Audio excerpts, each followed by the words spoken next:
Credit goes to Unhinged Honey for this lovely picture of all four of the main Shantae girls in their Tan Line Island Princess bikini outfits. Don't judge. We all experienced that moment ourselves. And if you were 9 playing this game, this is where puberty happens.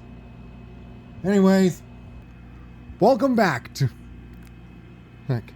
Here's part 6 of the hypothetical Fire Emblem 3 Houses route, Rainbow Sun. Last time we encountered Periander and his Sam Riegel sounding voice. Imagine him saying stuff like, "I am Periander, and I am here to ensure that the index line falls. Whoever you are, you've traveled a long way just to meet your doom."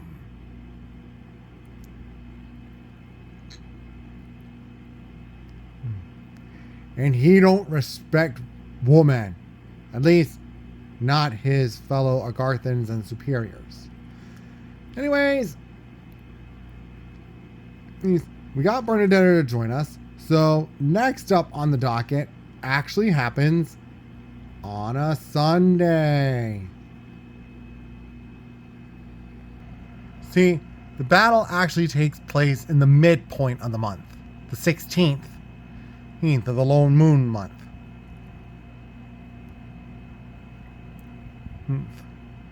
And guess who our boss is going to be this time?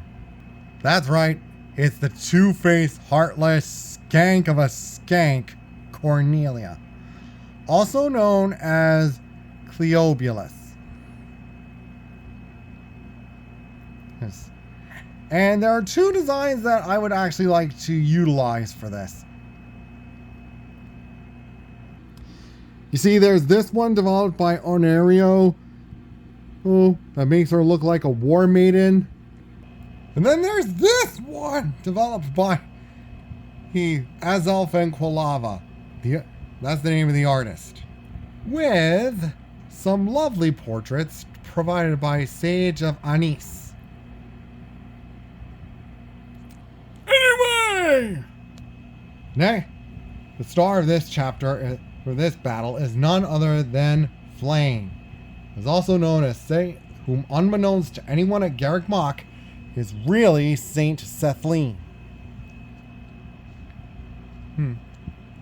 Now, the way it starts is that Flame, along with Cyril, are looking after us, the professor, after our little open heart surgery incident. They managed to stop the bleeding, and they managed to patch us up, but we won't wake up.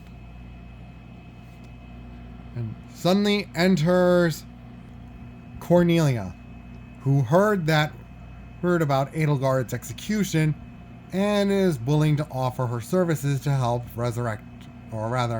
revive the professor. But as Flame and Cyril leave, Flame couldn't help but notice something a little off about Cornelia. Sorry about that. So,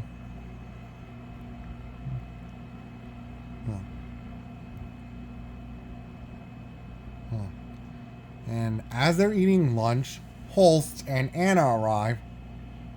And he's saying that Cornelia will take care of this. However, Anna overhears a rumor that had spread around. Apparently, the real Cornelia died during the plague, and an imposter has taken her place. Realizing this, Flame and Cyril return to the professor's room. And they find Cornelia looming overhead with a head with a sword, about to stick a sword into our heart.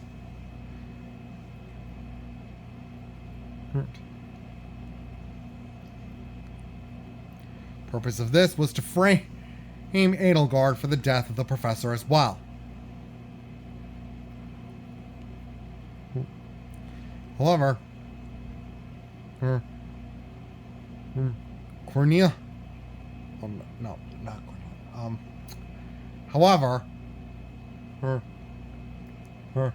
Cyril threatens Cornelia to get away from the professor with a bow and arrow.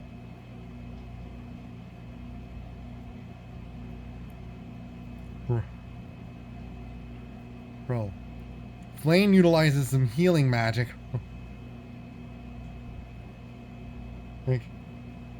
And Cornelia lunges at her with Cyril shooting while taking the shot. And Cornelia falls outside the window, lying on the floor.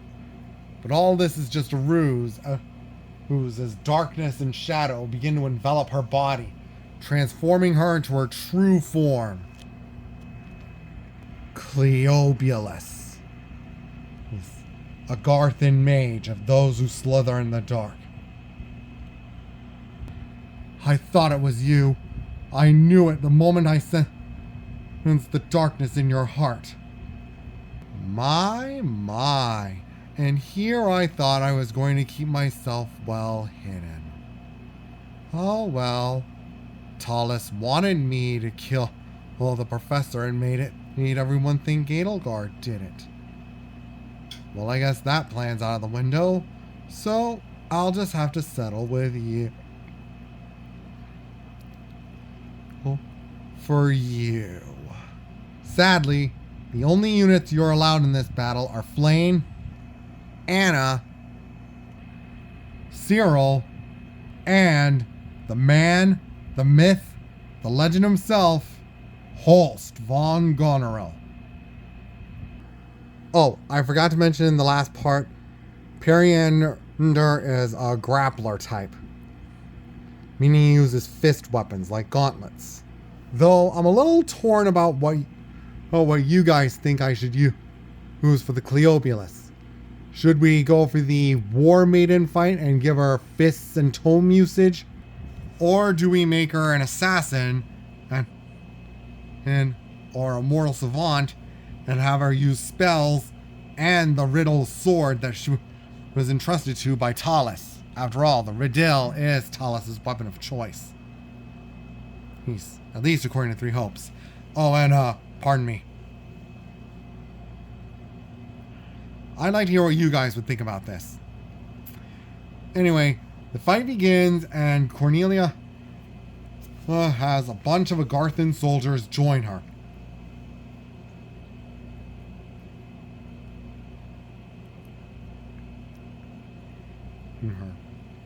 She is a master of both light and heat, reason and faith magic, and has a few good arts to her.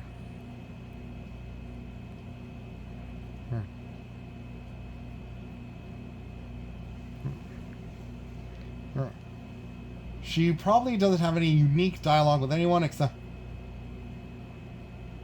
Flame, where she mocks her and tells her that kind of talk would make Periander puke. And you know what? I'm sick of listening to you whine and complain about life too.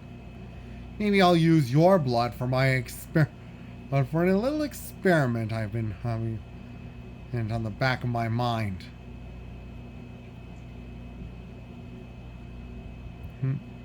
But of course, Talus said this would be easy. And after the battle, if you little brats think you're going to defeat me, think again. Know that we will return for the day of Edelgard's execution. And until then, Sethleen. Ta-ta. And of course, Flane, now revealed to be Sethleen, reveals her story to everyone.